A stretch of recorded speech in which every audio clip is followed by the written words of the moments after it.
నా ఆలోచన ఒకటే, నేను టీచర్ని ఎక్కువగా గౌరవించాను. ఆ గౌరవం కూడా మీరు పిల్లల భవిష్యత్తు మారుస్తారని. అందుకే హెచ్ఆర్డి మినిస్టర్ లోకేష్ గారిని, ఆయన టీం ని మనస్ఫూర్తిగా అభినందిస్తున్నా.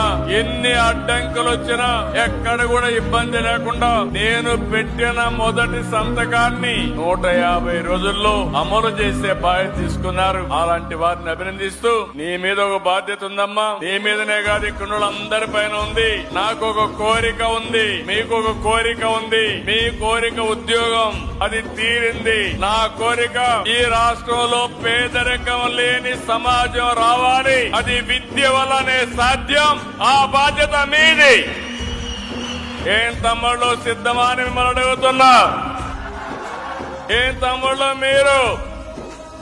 ఏంటమ్మా ఆడబిడ్డలు 33% ఉద్యోగాల్లో నేనే రిజర్వేషన్లు పెట్టాను. అందుకే ఈ రోజు మీటింగ్ లో చూస్తే మగవారి కంటే మా ఆడబిడ్డలే ఎక్కువగా కనపడొస్తున్నారు. కంగ్రాచులేషన్స్ మహిళలందరికీ.